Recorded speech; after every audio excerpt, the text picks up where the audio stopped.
Good morning. Good morning. How are you this morning? It feels good to be home. I mean that. It feels good to be here. I have I've been working working hard, and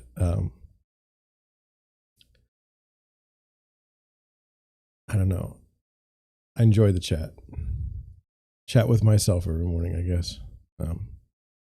Anyway, let me work on some things in the background because I didn't get to them before. It's not going to take long. Oh, one other.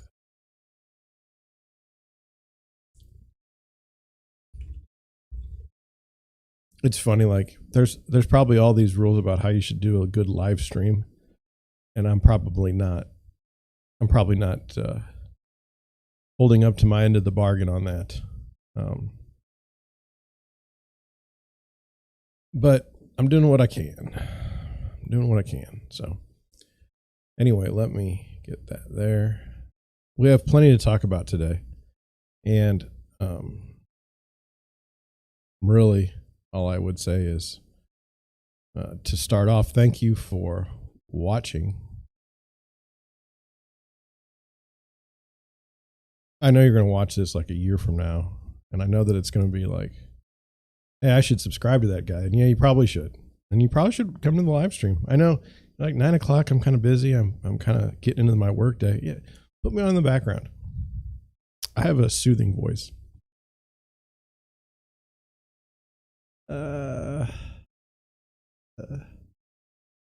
You know, I was talking on the live stream last night at 9 about how time seems to go by so fast.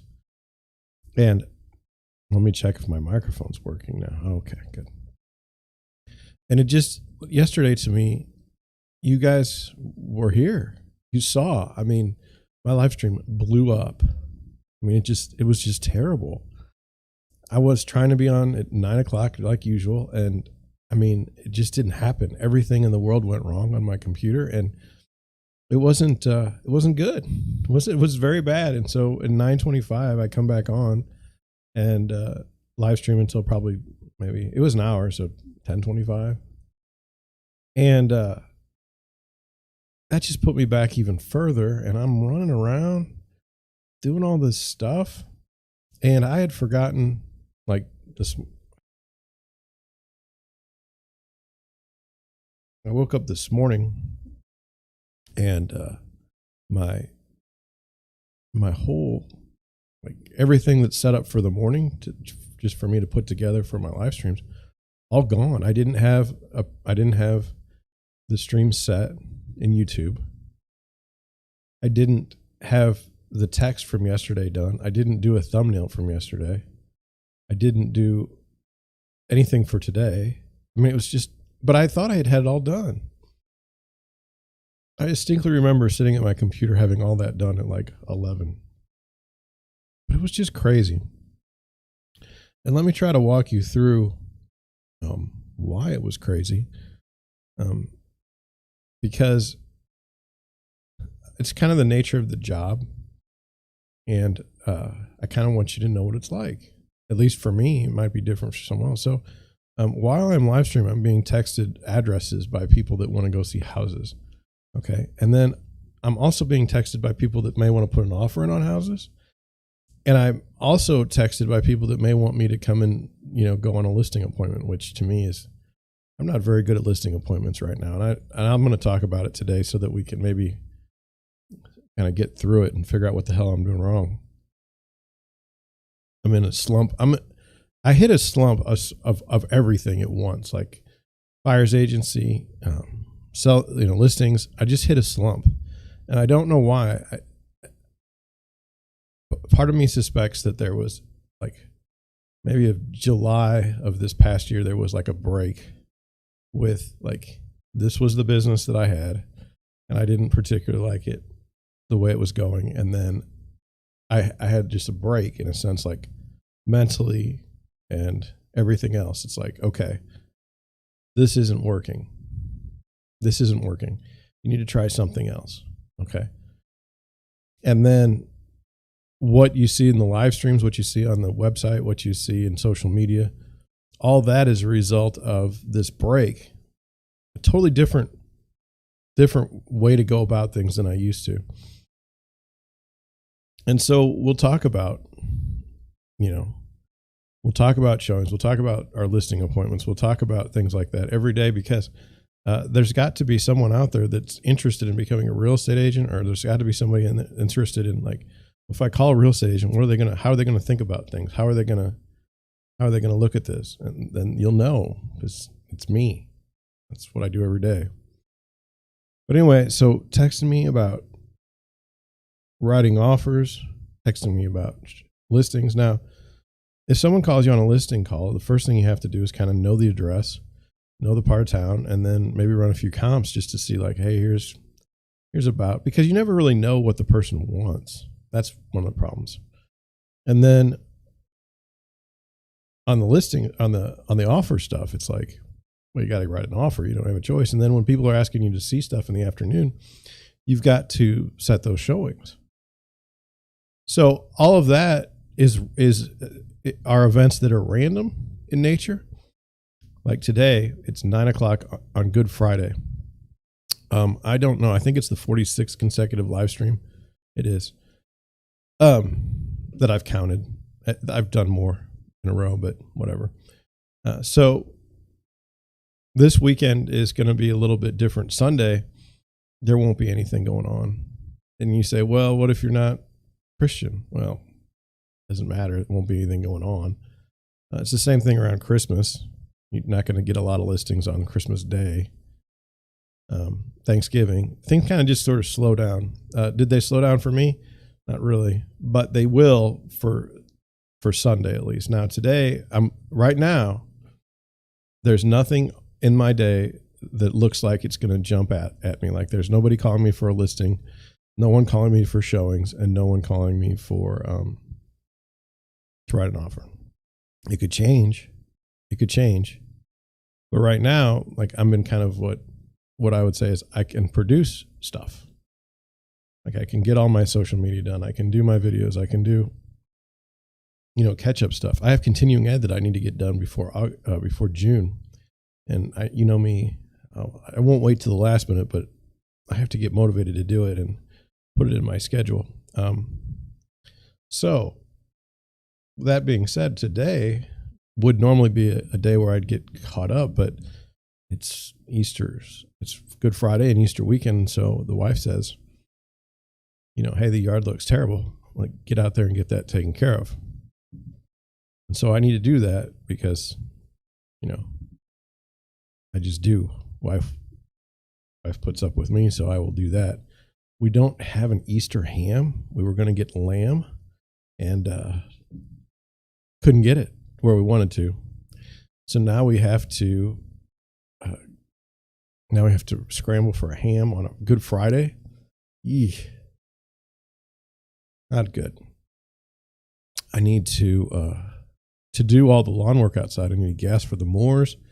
I need to change the oil in the other stuff. I mean, I've got a day's worth of just getting the stuff ready to go. It's just, so if I get all that done, which I won't, but how do I say this? I've got to do all that today instead of catch up with some of my work stuff. So all I'm going to try and do is I'm going to try and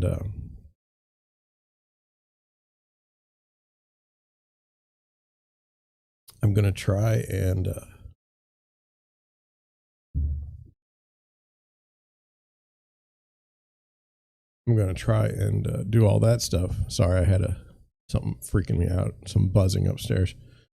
I'm trying to work during the day on some of this stuff and then come back to it at night. I guess that's all I can do. But I think a long rambling point, I guess it's taken so long is there's certain things in my day I can plan, and then there's certain things in my day that I can't plan. And this is the situation that I'm in. So, anyway, you want to get into the show? I think that'd be good. What we're going to do, we're going to start with our interest rate view, and we'll just go down here. And let's see. It says the current interest rates for today are 5.15%, which was an increase of 16% over yesterday. So over 5 and way over 5. So if you go to get a mortgage today, I suspect you'll be at like 5.3, 5.4%. You say, well, what about all that other percentage? That's fees, profit, revenue for lenders. So 5.15%, we're watching that because if it goes higher, like the Fed has said they're going to raise rates. Sorry, I'm going back down. The Fed has said that they're going to raise rates 6 times this year. Well, if they do that, interest rates will be like in the 7s. That will have a chilling effect on the housing market. Now, it's very strange. We'll go back to the main screen. Here we go. It's very strange when you talk to people about what could happen with the economy, because some people are under the impression that nothing's going to happen because there's so many people that want houses, it's not going to matter. I don't share that view. Some people say that we're going to have just a crash because we can't find, this is fake money. That seems more realistic. This feels like 2007. Some people say that the real estate makes up more than 50% of the inflationary measures, or makes up more than 50% of the economy somehow. I was surprised by that. But then even if it does, that if they can stamp out inflation in housing, that will bring everything else under control. Now, I don't believe that either, because you'd have to sit and think of it like this. You'd have to say, okay, there's a housing, so we're going to raise rates on housing, not officially, we're raising rates on borrowing. And so mortgages get more expensive. And then somehow that has to do with like pork producers and inflation in pork, so bacon. That has to do something with inflation with the price of eggs, the price of milk, the price of beef. Like the inflation in housing has something to do with the inflation we're seeing in these consumer goods. That's a tough bridge. Also, prior to maybe 2020, the United States was doing the best they possibly could to be a global economy, in the sense that they were, we would obviously ship any job we possibly could to any other country rather than keep it in the United States and pay an American worker. I mean, and this is true with service industries. This is true with tech. This is true with manufacturing. Any way we could possibly give away more jobs, we were doing it. And so as a consequence, I mean, there's many, many countries that are now much better off than they were, 10, 15 years ago. Let's just say China for one. And those companies or those countries don't seem to care that the United States is dealing with some inflation right now. They doesn't really matter to them. They've gone out and they've become better partners with other people in the world and other countries in the world. And so my thing is this: is we may not even our economics, our Federal Reserve Bank may be thinking that we are in 1990, where like we were the economy in the world. And if we did something with borrowing or something like that, we could control it. Now we cannot. There's no control in this, in my opinion. So the Fed might be powerless to I wouldn't say fix, because they break it. It seems like their job is to break the economy, boom and bust. I don't know if that's so more people can play or what, but they keep doing this in my lifetime. They say it's in response to events, but they're just really bad at it. So at this point, I have to believe that it's more than just stupidity. Anyway, it'll be interesting to see, what if house prices go down, but you can't afford gasoline? You're buying a house and then not driving anywhere. How's that going to work? So I'm very intrigued by how things go. I can remember when I graduated from college the first time, the job market was so bad that they're like, hey, if you can get into graduate school, just go to graduate school because things are just terrible. Like, you're not getting a job. And so what did I do? I went to graduate school and then I left because I couldn't stand it. Probably a mistake. Not really. I don't know how to explain it. Let's just keep going on that.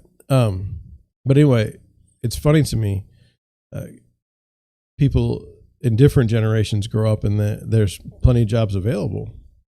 Or they graduate at certain times where there's plenty of jobs available and they get those jobs and they start their careers and maybe they get married to somebody that's 2 or 3 years of around their age and they both have great jobs and everything goes perfectly for them their whole life. And that was not me.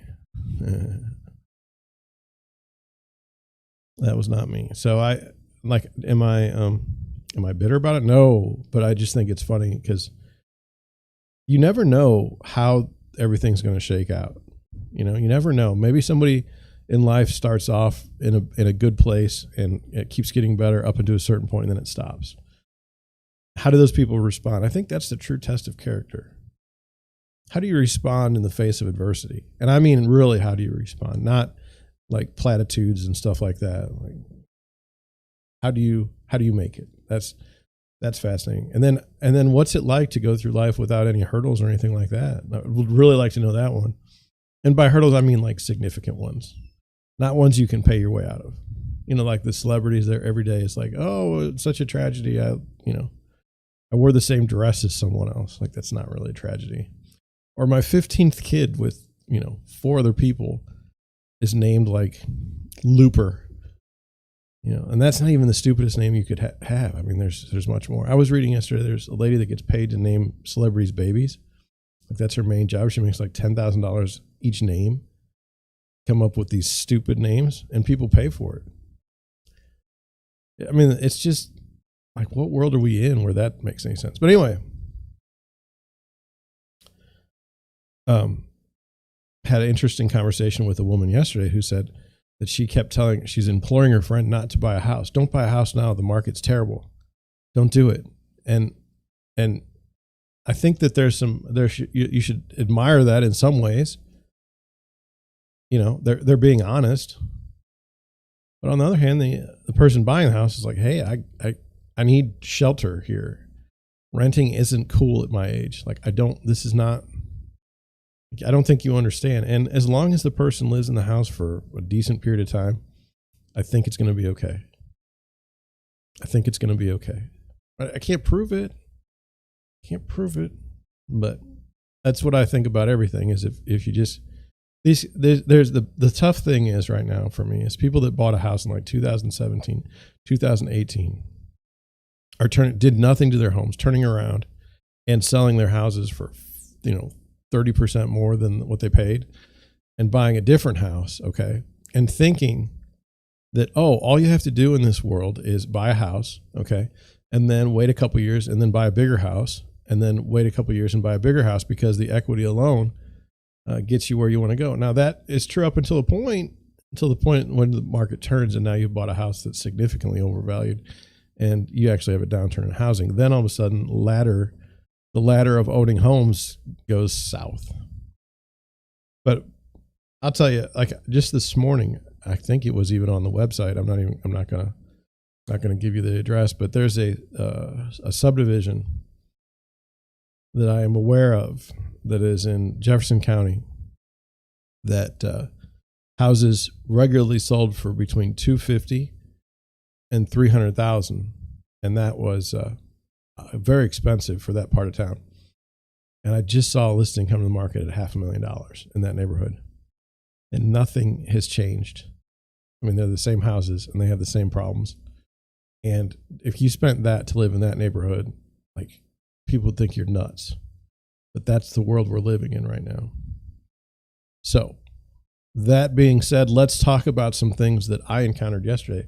20 minutes in, I'm going to try and put like a little start here. Now we're going to do 3 ways. We're going to talk about listing report. We're going to talk about showing report. And we're going to talk about an offer report. Okay, here we go. Let's do the showing report first. So we got a call. Hey, John, can we go look at this property? Yes. Yes, it's out west. We'll say out west. And get to the house, and my GPS was being a jerk. It gave me one time for when I looked at it, and then it gave me another time the next time, and that was 10 minutes later. So I was late to my showing, which I hate. Anyway, get to the house. And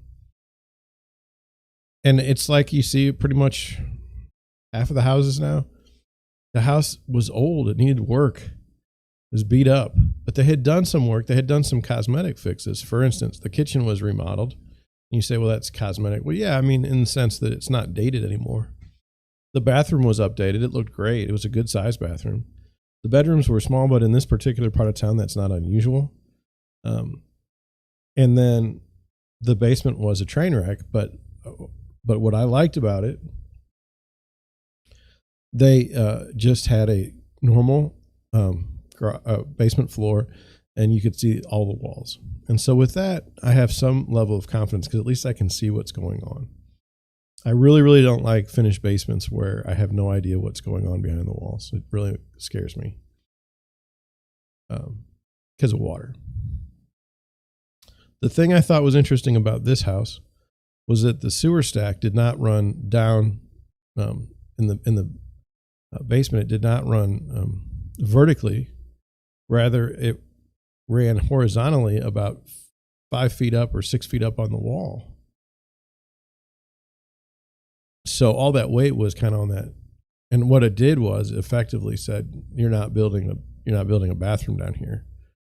You're not getting a second bathroom in the basement because of the design. Some people would say that's good. So anyway, there's a 3-bedroom, 1 bath.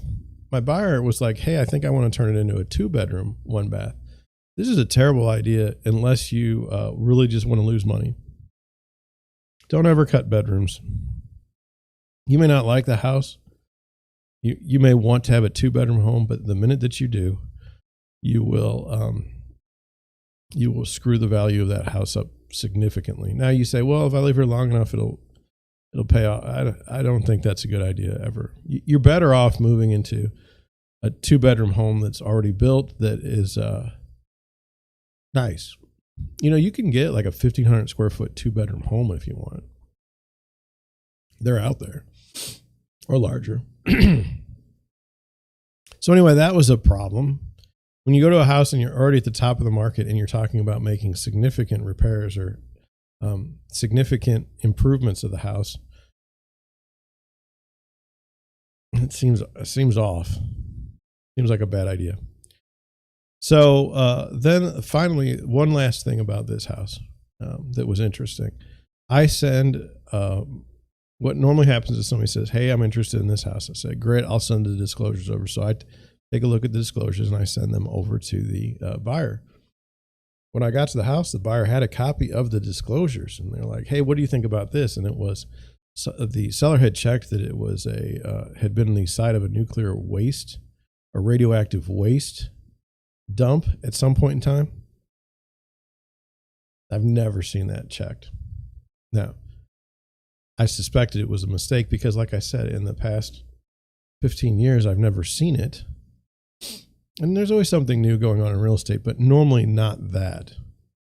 And so I inquired about that with the listing agent, and she was kind enough to tell me that she had looked at that and that was a mistake. She talked to the seller. And so I appreciated that.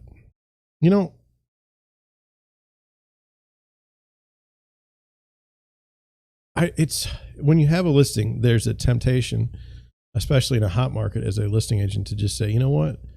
It is what it is. I'm not answering any questions, because you get a lot of people calling about like making offers and stuff like that.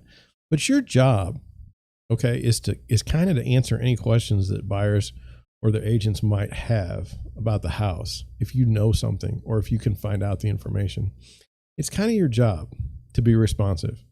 I mean, if you aren't responsive, there's no reason to hire you. So she did good. That's what I'm saying. The agent did good. Now, in our nature of employment stream, that would be known as me praising an agent for no reason. Like, I don't get anything for it. There's nothing, I don't benefit my praising an agent, if that makes any sense. Like, as far as, but I do it because I just take the time at this stage in my life. So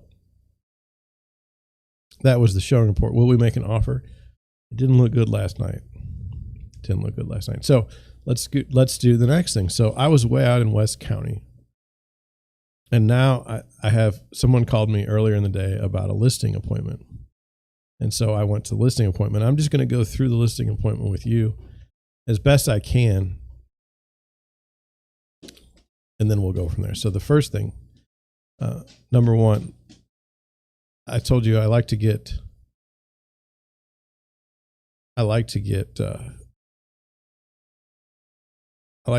some sort of comparable sales, something like that together before I go.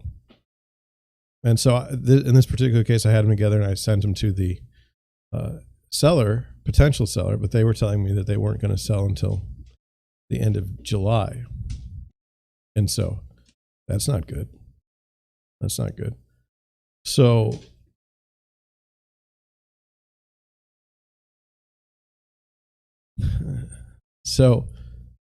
I just sent over some stuff for right now. And then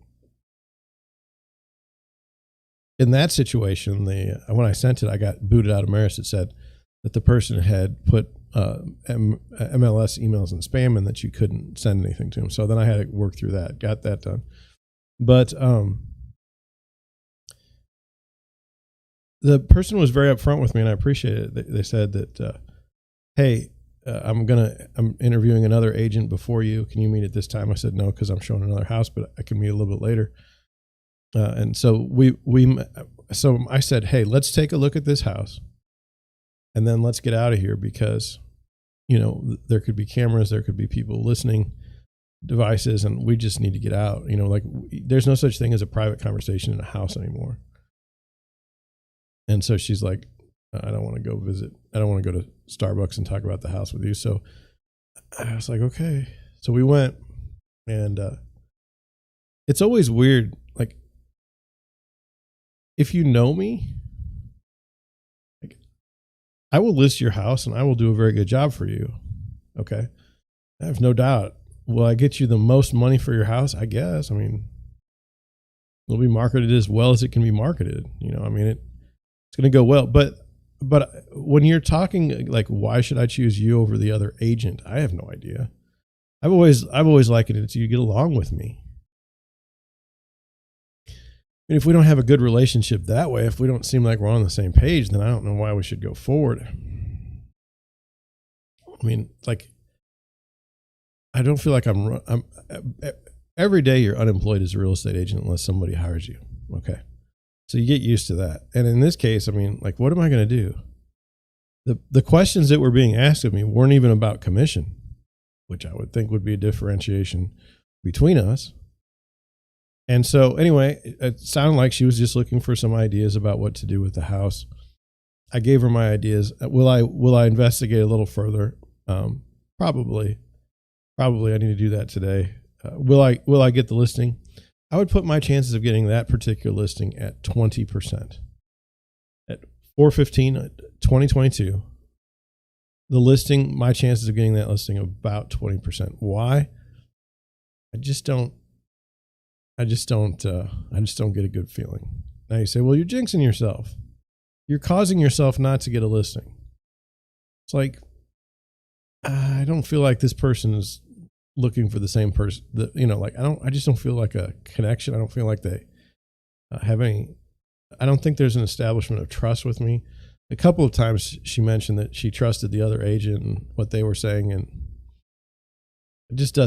It just doesn't look good. Now, am I going to be upset about it if I don't get the listing? To be honest with you, no. You can't get every listing. I mean, there are certain, like if you have your best friend list a house without you, that hurts. That hurts. If you have like where you've been working with someone and you have every indication to believe that you're getting a listing and you don't, that hurts. But when you're 50-50 or lower on the chance of getting the listing, even when you go see it, it was very odd, the conversation. So it doesn't look good. But what I would say to you, or what I would ask you is just like, what are you looking for? When you're calling 3 agents, what are you looking for? And I even asked her, I said, is this a pricing thing? Do you want, is the game like, I pick the highest price we can list the house for, and then you're happy? Because I'll say $400,000 on $100,000 house, whatever number you think, if that's the game, we'll just play it that way. I mean, did the other guy say 200,000, then 300,000? I mean, if we're going to go that direction, I should have asked a little bit more carefully, like, what is your criteria for choosing an agent? Like, I don't even understand who has the best ideas. It's just a weird deal. There's a lot about that one that was weird. So then it gets into, well, John, why did you start the live stream in the first place? So I could tell you all about how it really is when you go on a listing appointment and either lose or don't even know why you're there. You say, well, you're there to get the listing. You're supposed to fight for listing. What do you want me to do? What do you want me to do? So anyway, the funny part to me about this one is I wanted to go talk at Starbucks. Okay. I wanted to go look at the house and get out in the Starbucks. The seller, as we're walking out, noticed that the tenant has a camera and a speaker and was probably listening to us and watching us the entire time.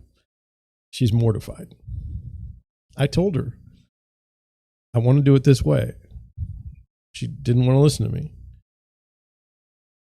I didn't say anything bad because I always believe people are listening to me. Always in houses. It's like and you say, well, John, why do you think that? You're just paranoid. No, I watch it. I've sat next to a seller who sits there and who turns on their Ring camera and watches the agent while they're inside and is literally sees it as clear as day on their phone. And I'm sitting right there. I've heard inspectors go through a house and say, this house is great, I wouldn't ask for anything, and then watch the person write like 15 things and say, if you don't fix these things, we're out. I mean, I've seen this in my career. So the idea that I don't believe that someone's going to record, at this point, everyone's going to be recording, and that's the default. And then you say, well, John, does that screw up showings for you and things like that when you're not talking to your buyer? Well, no, I tell my buyer ahead of time, hey. And I'd also tell my sellers, knock this off with the recording stuff. I mean, seriously, you're creeping people out. I mean, there's nothing worse when you go to the front door and the Ring turns on, like the light turns on, like indicating it's recording, and you're standing there and your buyer's saying, oh, this house is the greatest house ever. I can't wait to put an offer on it. I hope, and just yapping. I'll pay $5,000 more than anyone else for this house. And I'm sure there's nothing going to be wrong with it. Oh, my kids will have a wonderful time here. It's like, shut up. Shut up. Just be quiet.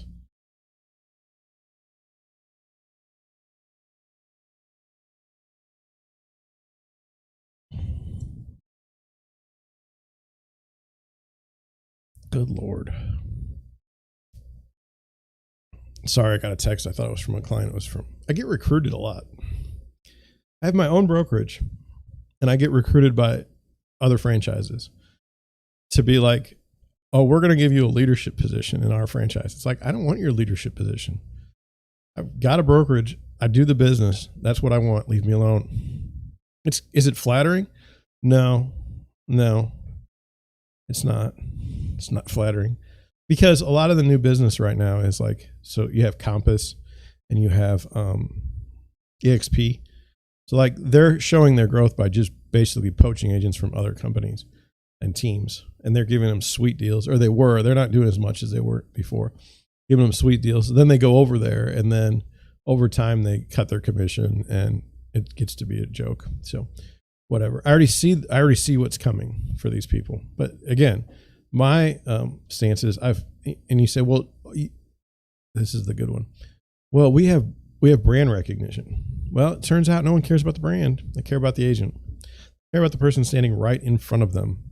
So anyway, I got recruited. Anyway, on this listing stuff, look, just be wise. Be wise when you're walking through somebody else's house. Don't say things that are negative. Don't say things that will influence their perception of you as far as an offer. Now, I've had sometimes where someone lies so bad on the listing, or like the pictures are so fake, and you go to the house or they price it and like I know my buyer's not going to buy the house. You might get a choice comment or two in the house because I know you're listening, and I just want you to know what I think. Not buying the house anyway, so deal with it. So that's that.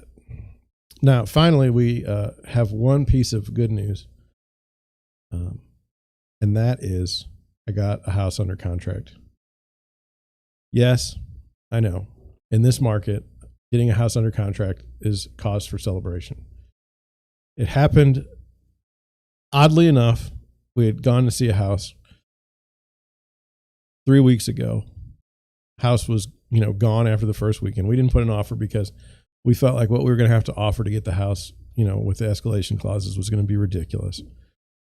And so we didn't. It was an okay house. It had some features that my buyer really wanted. So anyway, it comes on the market, what is today, Friday? It came on the market Wednesday night, back on the market. Deal fell through. I get a text, 11 o'clock. Hey, if we offered this number, I think I would be okay with that. I said, okay, I'll write it up. Because, number one, we've been in the house. Number two, all the momentum has been crushed by the fact that the house is back on the market. Number three, we're heading into Good Friday, Easter weekend. People typically try to take off and stuff like that. I said, okay. And then I did something that I don't normally do. I said, what if we just write it for the number that you said? I said, if somebody goes over that, then you're fine with it. And why dilly-dally around with the space in between what you're asking and so I did. She said, sure. I said, that was my buyer. She said, sure. So I did it. I sent it over, and I'll be honest with you. That's all. I mean, it took an hour, but who cares, right? It's just another hour in the day. And then I got a call after the listing appointment that went pretty terribly. Hey, congratulations, you got the house. I was like, are you kidding me? Really? That never happens. I mean, last week I got beat out by, I got outbid by $75,000 on a house, right? And that was a kick to the teeth. But I'm happy for the buyer. We're going to have to figure some things out. But anyway, that's that. Let's go on to, what do you want to go on to? It's 30 minutes and let's go into the Google Trends and what and what they're doing. So here we go. Those were my three stories. Here we go. It says, and now this is not to pile on to like Democrats and Republicans. This is in Google search. So I feel like that's okay. It says Senator Dianne Feinstein says she has no plans to step down after fellow Dems report rapid mental decline. So I felt like that was interesting. And then California Senator Dianne Feinstein defended herself against her Democratic colleagues and said she has no plans to step down following a report that claimed the 88-year-old's memory has rapidly deteriorated and that she's mentally unfit to continue representing her state. I thought that's a very odd situation. So it says, I meet regularly with leaders. A shocked Feinstein told the San Francisco Chronicle editorial board leaders on Thursday. That's weird.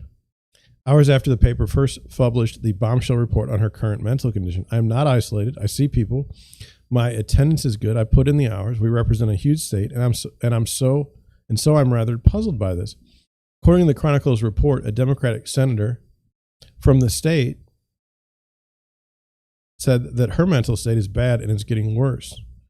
The report also claimed that a member of California's congressional delegation, who has known Feinstein for 15 years, Feinstein, recently had to repeatedly reintroduce themselves during an hours-long discussion. In total, the report cited 4 of Feinstein's Senate colleagues, 3 former staffers, and a House member. I wonder if they talked to that Chinese spy that used to drive her around, and a House member who expressed concern that the elderly senator's memory has slipped significantly, forcing her to leave much of her work to her staff. If you think that any of these people are doing the work other than just showing up, they don't do anything. That's part of the joy. Like, basically, you sit there and a lobbyist comes in and says, hey, man, I'm going to put $10 million in an account that you're related to, like, so a brother, a sister, a child, and you're going to vote this way for this bill. And they say, okay, that's how this works. That's how this works. So, or they all sit around and say, okay, look, we're going to need to do something. Like, we're going to need to, Big Pharma really needs some help. So we're going to force everybody to do something. And so then, oh, okay. And so then they get in front of that. They invest in those companies. So the stock just, when it goes through the roof, because all of a sudden there's a lot of business being done, they get the rewards. That's how government really works in the United States. Anyway, according to the Chronicle, Feinstein has declined to be interviewed for the story, had declined, but later told the editorial board that no one has raised concern about her mental capacity to her directly, which is fine. Which is fine. I mean, how many people do you want to come up to you and say, hey, you're nuts? I mean, it happens on Twitter, I guess, every day. But anyway, no, that conversation has not happened. The real conversation is whether I'm an effective representative for 40 million people. Well, the answer is no. She doesn't represent anybody. She represents special interests only. Doesn't care about the people. Has never cared about the people. It's crazy. Anyway, Feinstein, who was first elected to her Senate seat 30 years ago in 1992, which, now look, I graduated high school in 1995, and I just stopped picking on somebody for, it's not been 30 years, and I'm just saying, has been a prominent force in Washington. She chaired the Senate Intelligence Committee for 6 years, and while she had a Chinese spy as her driver, and served as ranking member of the Senate Judiciary Committee during the Trump administration. 2 senators told the Chronicle they believe Feinstein recognizes them, but she is not able to recall their names or home states.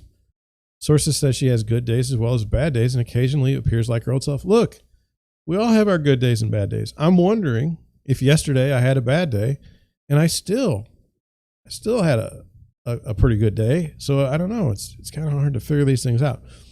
And I'm 44. The senator defended her performance in a statement shared with the Chronicle as well as the Post, saying it had been a rough few weeks since her husband passed away February 27th at the age of 86 following a battle with cancer. Now, look, if you've ever had a family member die, that's a reasonable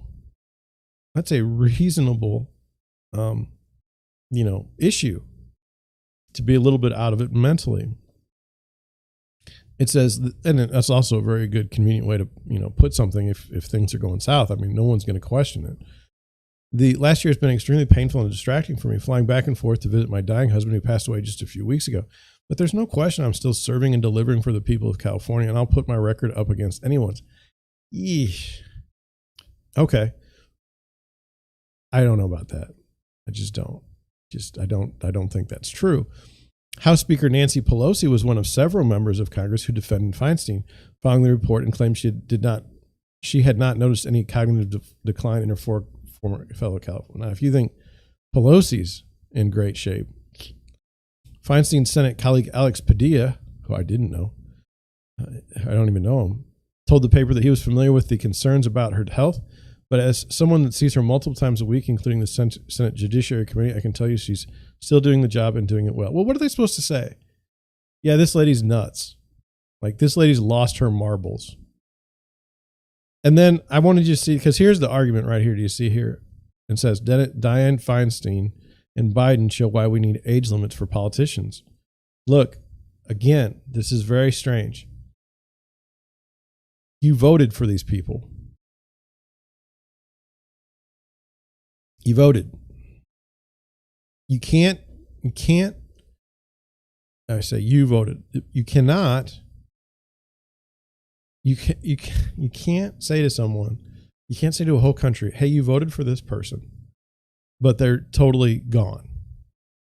So we have to remove them, like the 25th Amendment. It's just not going to go well ever. Like, if you voted for this person, you own it. They voted for this woman. They knew she was in her 80s, or she was in her high 70s. You voted for Biden. You knew he was who he is. You own it, and you deal with it. Am I wrong? This was a hit piece. This was a hit piece by Democrats on one of their own. That's what that was. And if you think anything differently, okay. But what I think my point in this particular thing is, look, even if someone has mental decline, let me argue this way. Do you think Biden knows every single thing that he talks about?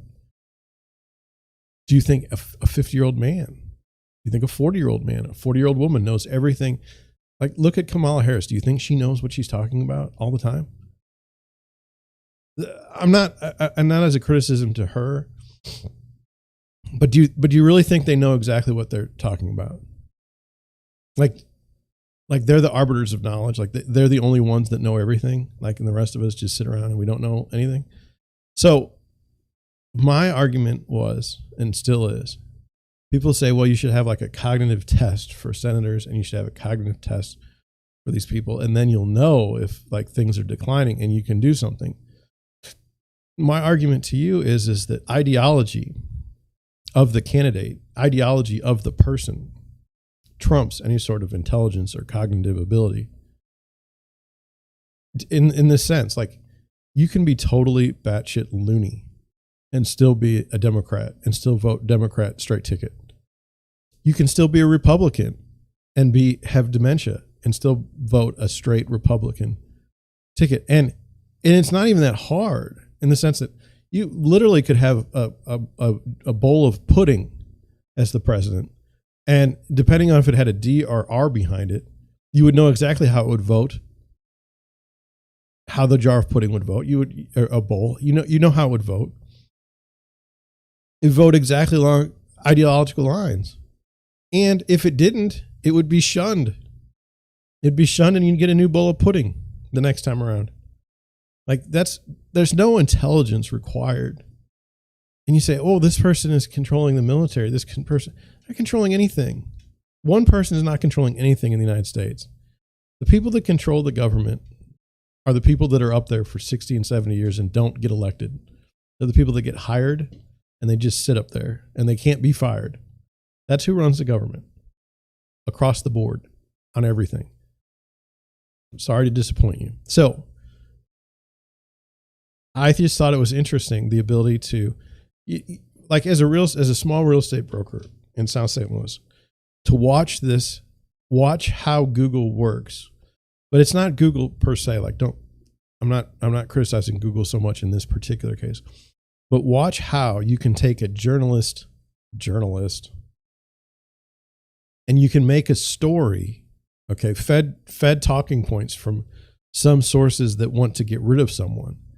You can put that in the press, and then you can get all these people to talk about it and maybe even get the desired result. You could get this person. Their power is definitely diminished after you've called them unfit to serve.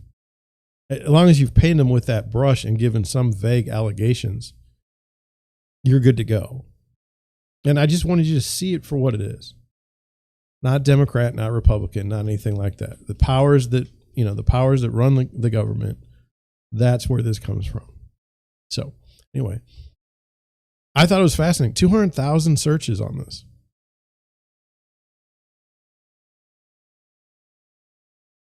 I mean, it just blows my mind.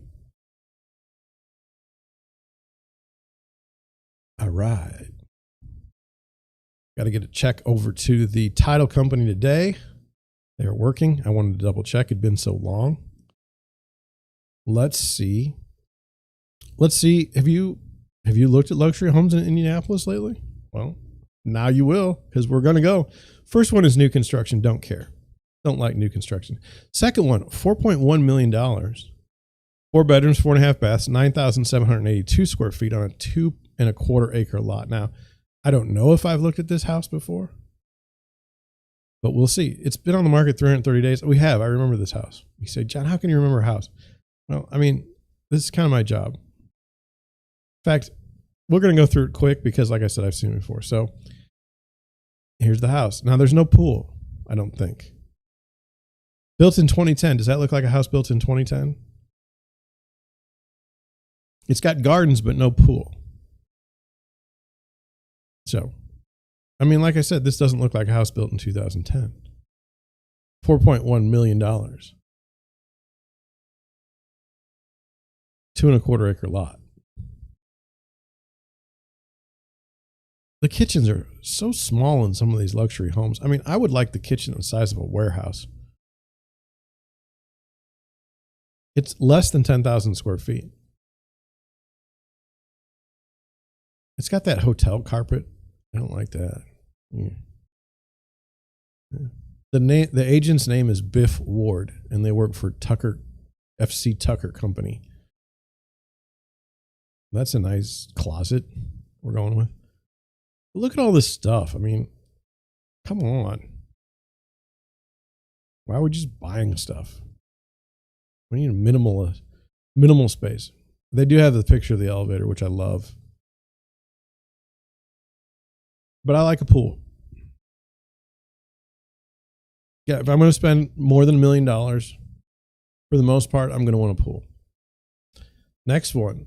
I think I've seen this one too. This is depressing. Everhart Studios Limited, $3.4 million, 5 bedrooms, 5.5 baths, 11,000 square feet on a 1.89 acre lot. And this house is it's on the same street in the same zip code as the first house we looked at. So let's take a look at this one.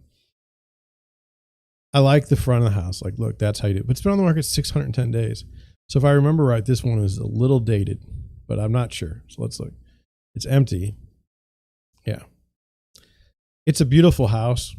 I remember this. I especially remember this part because I hadn't seen that before. But beautiful woodwork. I mean, beautiful woodwork. And then as I'm saying that, look at that. You got a beautiful bird within that is beautiful. This house was built in 1957. 11,000 square feet.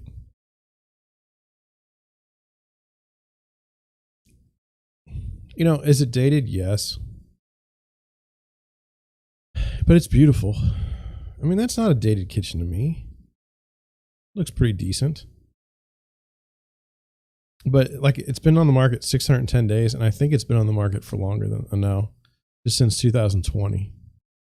And they've come down in price. It was 4.5 million. Now it's down to 3.5 million. But just no one's taken this house.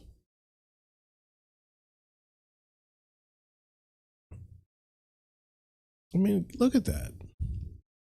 That's at the house. So, yeah, here's another design. This is a great Joe Everhart of Everhart Studios did a fine job of capturing. Look, you can go to Walmart and buy all kinds of stuff. You can go to Home Depot and buy all kinds of stuff. They don't have this sitting on the shelves.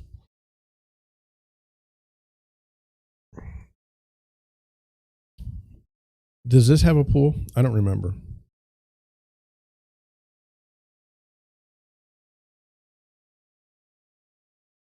I don't know. It's a house. There are many like it. Is it a $3.5 million house? Well, it's not a $4.5 million house because no one bought it. This one here is like a new house, I think. 1.9 million, 7,000 square feet. I want to go look at this one because it's a new listing, okay?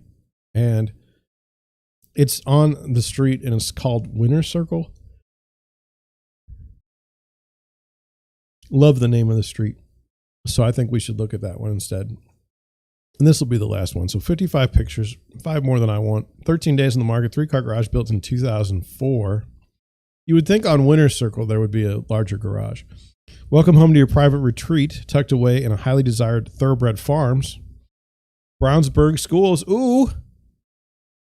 Enjoy stunning views overlooking the double 5-acre wooded lot. This one-owner custom-built home has been meticulously cared for and features 5 bedrooms, 6 baths, 5 fireplaces, and a beautiful pool. You got to have a pool if you're over $1 million. Now, let me just say this. I've never seen a listing that says this one-owner custom-built home has been treated horribly by the original owner. It's a terrible nightmare in there, and you should never, ever, ever do this to a home. Also, why do you do that? Why do you say meticulously cared for? If you're a listing agent, you say these things because you know that the seller is going to look at the listing and you want the seller to feel good about themselves. And you say, that's crazy, John. No one would do that. No, it happens. And sellers have egos. In fact, they own this house. Obviously it's the best house ever because they bought it. They have a intimate emotion with this home. So as an agent, if you can write complimentary things in the listing, like meticulously cared for, that makes the seller feel better about themselves. And again, you're working for the seller, so you want them to feel good about themselves, and you want them to feel good about working with you by feeling good about themselves. Psychology. Anyway, massive kitchen with sub-zero fridge, huge peninsula island. Well, it says huge peninsula, and then it says island. Mom's office. That seems wrong. And opens up to the great room. I'm going to go with that. It says GR. And 3-season porch. Gorgeous main floor master retreat with balcony. Attached den, fireplace. We've already gone over there's a lot of fireplaces. Soaking tub and large shower. Upstairs you'll find an open loft with built-ins, 3 bedrooms. One with built-in bunks, ! And a bonus sitting room. Ooh. Incredible walkout lower level offers a family room I'm going to go with fireplace, an FR with FP. Theater room, which isn't capitalized, but there are, like other things are, which is fine. I'm not criticizing, I'm just trying to understand. And exercise room, RM. Oversized 3-car garage close to Eagle Kirk, Zionsville, and quick access to downtown Indy. Well, it's on Winner's Circle. That's all you need to know. Let's look at the property history. Listed in 2022. It hasn't been listed before. Been on the market how long? 13 days. Oh, fantastic. $1.8 million. What do we got? So we've got a green roof. All right. Do we have a picture of the front of this house? Yes, there. Okay. Now we're looking at the grounds. Look at that. Thoroughbred farms, no commercial vehicles. Low clearance. Front of the house. Now we're on the inside. I kind of like to look from there out, but whatever. I didn't get the listing. I'm also not in Indianapolis. But anyway, here we go. I don't know. Nice kitchen. Built in 2004. And it's not ancient. That's kind of weird. Like, is that a ghost? What is that? Is that the mom's room? Mom's office? Whatever. Oh, look, it's got lockers. I don't know what that's about. I like fireplace in the bedroom. Very cool feature.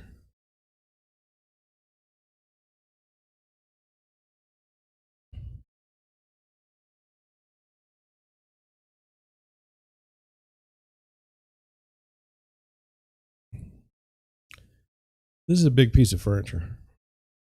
I just wanted to put that out there. Oh, there's the built-in bunk beds.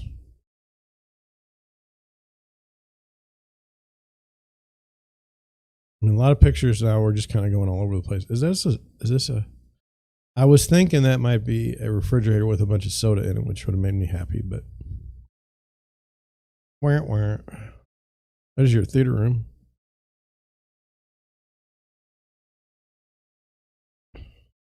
how many times do you think like people have like their theater room and they're like, hey, let's all hang out in the theater room?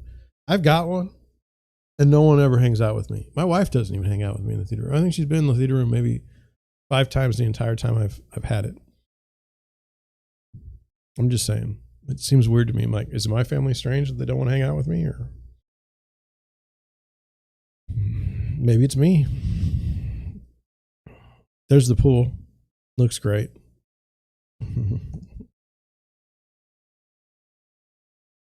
That's nice. Okay, that's it. We did it. We did it. We made it through. I just got to check the chat. Nobody in the chat. We're going to do the 2 articles today. I'm going to give you value. I'm going to spend more time today because I think that's what we should do. Is it going to affect me in a negative way? Probably. But you know what? The chat is like really, the live stream and the chat are like really enjoyable parts of my day. And we're going to keep doing it. I mean, that's just all there is to it.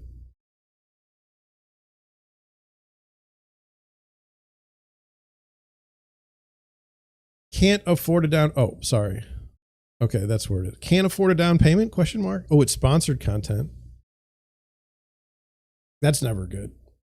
Let's see what this is about. Rent-to-own companies promise to help, but are they worth the risk?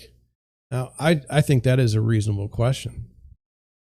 I don't like the rent-to-own, but let's go over it. It says Kevin Santana and his partner were living in an upscale rental building in downtown Chicago for a few months when he got an email from his landlord about a new opportunity. The developer of his building was advertising a rent-to-own program for a brand new condo in a similarly posh high-rise being constructed next door. The advertising agency analytics director had been planning to stay in his rental in the up-and-coming Printers Row neighborhood for 2 years while saving to buy a home, but this program promised to give him a big head start at owning his own place, and he jumped at the chance. He moved into a brand new unit in a building with amenities such as pool with cabanas and game rooms. The deal will cover up to 2.5% of the purchase price by applying 50% of his monthly rent towards the down payment. When he finally closes on his 2-bedroom, 2-bathroom unit next fall, he will have accumulated an additional $15,000, $16,000 put towards closing costs. Not having to put that additional money down for closing was really appealing. The rent-to-own real estate concept has existed for decades. Yes, and we'll talk about it in a moment. But over the past several years, it has grown substantially in popularity. A number of new products and companies have popped up, including Divvy Homes, Home Partners, Dream America, and more. They've formalized what once were mostly one-off deals created by landlords and tenants into an entire business model. This is true. It says now the industry is booming. I don't know how you would define booming.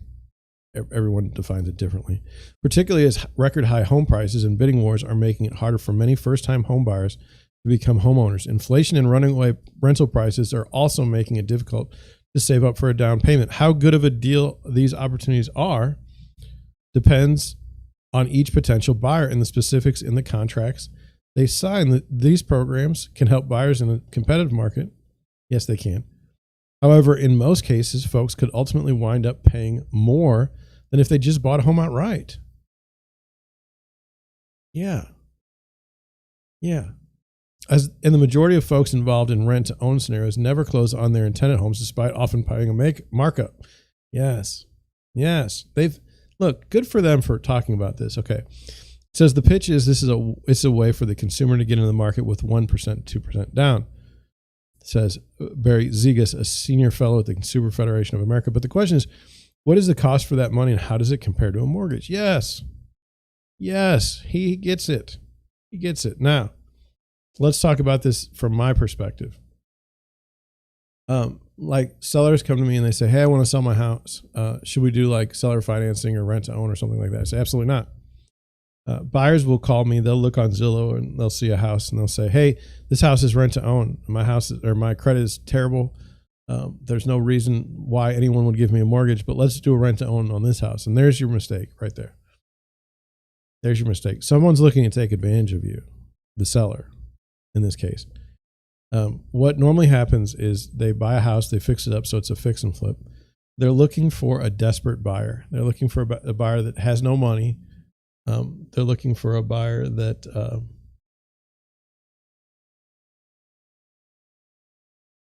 they're looking for a buyer that can't possibly get a mortgage. And then what they want them to do is they want them to put in a lot of money for the down payment, or security deposit, as they would call it. And then they want them to they want them obviously to pay above market rate because they're a risk. And then what they really want is for the deal to fall through. So the new tenant that's renting to own can't pay the rent. And so then what they do is they take the money that was to go for, the rent to own portion, and then they take that because you didn't pay the rent, and then they throw the people out, and then they put somebody new in. And you say, well, John, that is the most horrible, terrible thing. That can't possibly be true in America. Okay. Now, that happens with these, what I would say, like mom and pop places in St. Louis and elsewhere, I suspect. Now, these other companies like Divvy Homes and Home Partners was a pretty good deal 4 or 5 years ago when I looked into it. I had a buyer that wanted to buy a house that I had listed for sale. They wouldn't close on it because they said that there was a sinkhole outside, which wasn't really true, but whatever. And that's a pretty good deal because you came up with a set price to buy up front. So let's just say the house was selling for $230,000. They come in, Home Partners comes in, buys a house for $230,000. They tell the person renting, you rent this house for 2 years, and if you want to buy it, it's $240,000. Now, that was before the market went haywire. I don't know if there's like an escalation clause or anything like that for like if homes are just going up crazy price, because the rent to own company wants to make money on the rental and on the sale. But then really, like, this is the same thing with power buyers and all this other stuff. Look, if you've got good credit, if you've got a good down payment, you should get a conventional mortgage. That's all there is to it.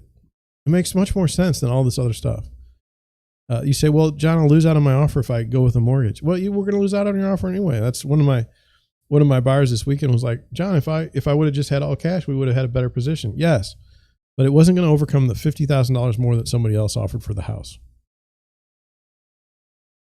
So that's that. Moving on. Now, I don't know. I don't know about this one.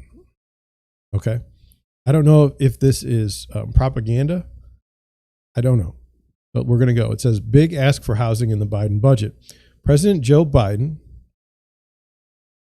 requested historic funding for housing supply in his federal budget proposal for the fiscal year that begins October 1st. The proposal was released Monday. Now, this was March 29th. I know I'm behind. A requested 34% increase over last year for the Department of Housing and Urban Development includes $50 billion in grants and loans to increase the supply of affordable housing. Now, beware, their view of affordable housing and your view of, well, actually, their view and my view of affordable housing is two different things. My view of affordable housing is housing that someone could actually afford to buy. Theirs is, we're going to set aside certain groups that can only buy these houses, and they have to be built and have to be priced below really profitable for the builder. That's weird. So they want to set aside, like in a subdivision. So if you're going to build 100 houses, they want 15 of those houses to be affordable. And if they're not, quote unquote, affordable, and if they're not, you won't get the development. This amount includes $32 billion for the Housing Choice Voucher Program and nearly $2 billion in funding for the Home Investment Partnership to create more affordable home ownership opportunities. Now, let me just, this is government in a nutshell. They're gonna put a 34% increase into the housing and urban development budget. Meanwhile, they've got inflation so screwed up. Okay, they're costing Americans trillions of dollars, and we're going to pretend like that's not happening. Basically, we're giving away $1 trillion, or we're taking $1 trillion for you in value of your money, but we're giving you $50 billion, so it's okay. You see the problem with that? Was it the way I framed it? I don't know. Anyway, the unprecedented unprecedented investment demonstrate how seriously the White House views a supply crisis. Says Shannon McGann, NAR's National Association of Realtors Chief Advocacy Officer. We worked with the administration and Congress over the past year on comprehensive policy proposals, and now a consensus is growing across Washington that decisive action is needed. Whenever the government gets involved in housing, look out. Look out. In 2021, NAR commissioned a landmark report on housing supply, which confirmed a shortage of nearly 6 million residential housing units nationwide. The report became the center of conversation on housing supply, and our policy recommendations are showing up in proposed legislation in Washington and around the country. Now, look, if it was profitable to build houses, believe me, builders would build houses. Okay? Part of the issue here is NIMBY, or not in my backyard. And no matter how much money you have, NIMBY, well, let's just say NIMBY, just to fight it, not in my backyard, that costs money. And then, that money that NIMBY is costing could go into the development, which could create houses that were more affordable for all. Did you see what I did there? Yeah. To close the gap, the National Association of Realtors supports new funding for affordable housing construction, preserving and expanding tax incentives to renovate distressed properties, converting unused commercial space to residential, and encouraging and incentivizing zoning reform. We need zoning reform. Now, again, like most things, saying zoning reform, what does that actually mean? I don't know. Can't tell you. A president's budget is a wish list of policies and goals and ambitions.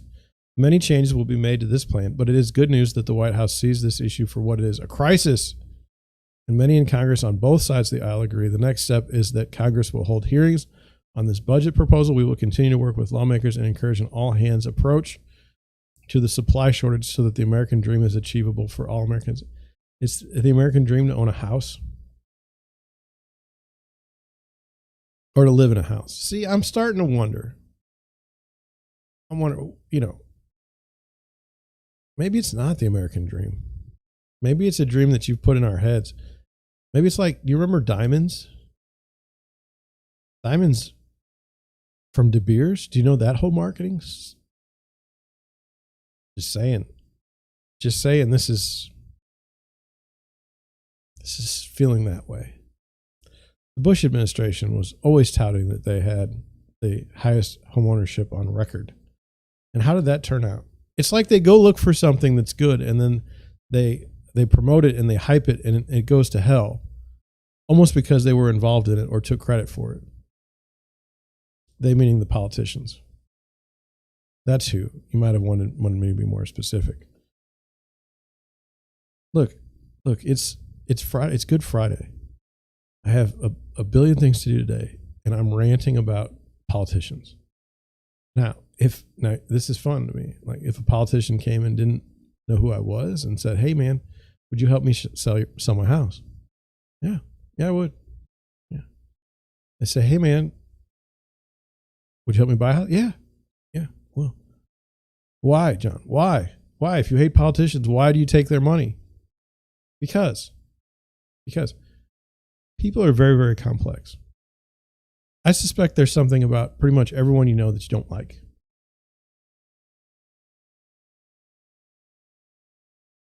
Like, my job is to help buyers buy houses and help sellers sell theirs. It's not really my job to engage politically with some buyer or seller.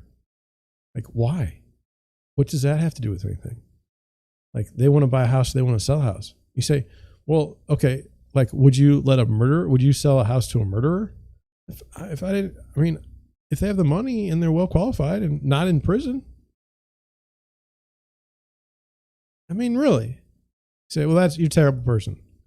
Am I? This is my business. What I do, I help buyers buy houses and I help sellers sell houses. If you're not in prison,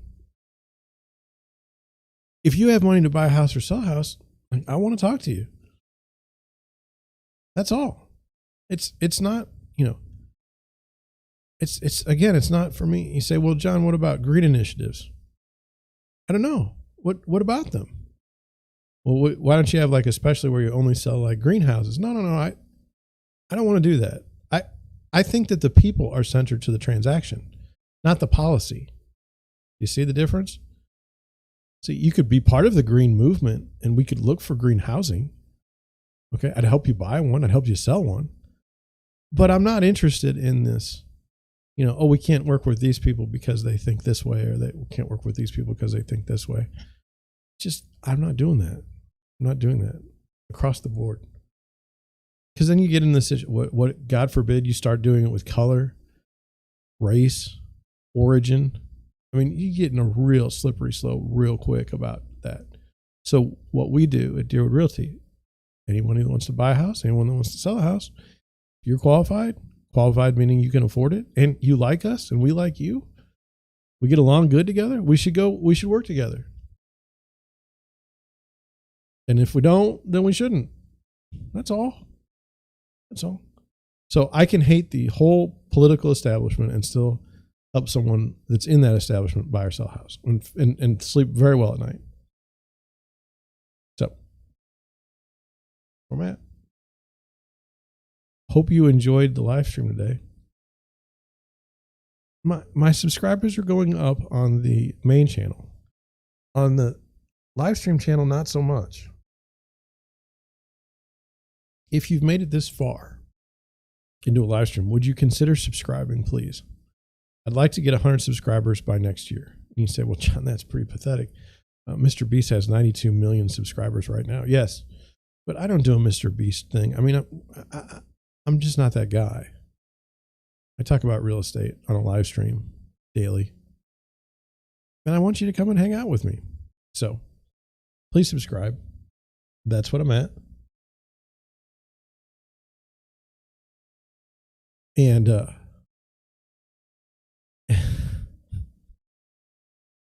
and we're going to go from there. I just got a very fascinating text that I'm going to have to work on. But anyway, thank you for watching. I will see you tomorrow, Saturday, 9 a.m. Be there.